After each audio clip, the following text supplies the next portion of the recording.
seems like all of these moves are in anticipation of the big contract Brock Purdy's going to get, right? Like, why are the Niners slashing spending all of a sudden? Oh, because they're saving cash for Brock Purdy, the biggest contract extension in franchise history. It's coming. It's right around the corner, right?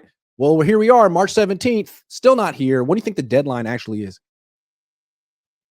Well, okay, I thought maybe the deadline would be the beginning of March 12th or the beginning of March, just so they would know whatever they had to spend in free agency.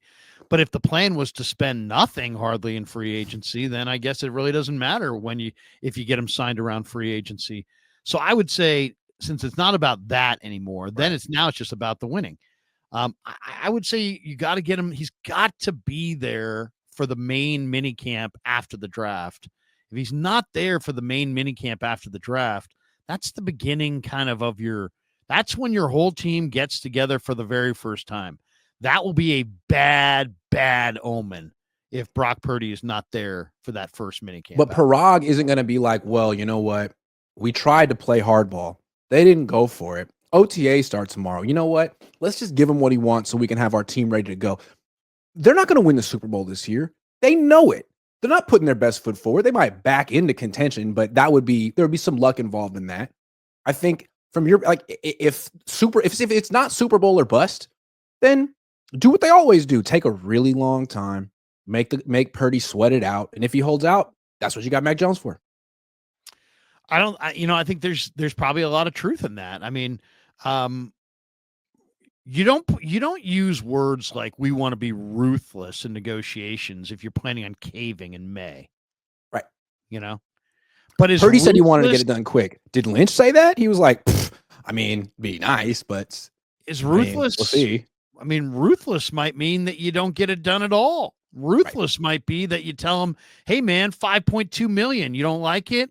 So what? Yeah. I mean, we'll 3-year deal with 2 years guaranteed. You don't like it? Come back and prove that you're better. Yeah. Like Darnold got a 3-year deal with 1 year guaranteed. I could see the Niners offering something a little bit better, but not that much better, because that's what I would do. No offense to Brock Purdy, but come on, you had one great full season. And the beginning, rookie year was nice, but it was like 2 months. And then last year was very up and down. So how much can you really demand off of that 2023? I don't know. Well, I mean, here's the other part of this. I mean, it's like, so you have Parag handling the contract, saying he wants to be ruthless. You have a quarterback that is coming off of a regression year, whether it was directly related to him or the talent around him. There's no question he regressed. And so in the middle of this, you're going to get, you have a front office and an ownership group that clearly is having second guessing the negotiations of the past with Ayuk, Debo, and Bosa. So now you're going to say you're going to be ruthless and with Brock Purdy, and we're supposed to believe that this is a deal that is going to get done. I would say it seems like it's almost would be impossible to get done. We'll see, but I mean, they've stated they all want Brock, but I don't know. Right. I mean, whose idea was Mac Jones? Is that a Kyle idea? Is that a John idea? Is that a Jed idea? Is that a Parag idea? I don't know. I don't know whose idea that was, but it's going to be interesting to see. All this makes sense, Grant, if they're about to give Brock Purdy $120 million guaranteed, and that outlay's coming. But if that outlay doesn't come after all the belt tightening, there's going to be a lot of people who are going to be noticing and complaining.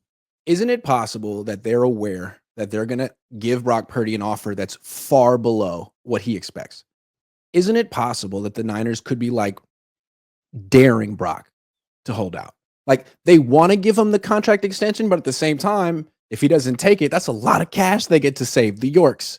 And from Kyle's perspective, like, maybe he doesn't want to get married or be wedded to Brock Purdy. Maybe the idea of Brock Purdy holding out and getting a look at Mac Jones and what he could do for pennies is appealing to him. I mean, it'd be appealing to me.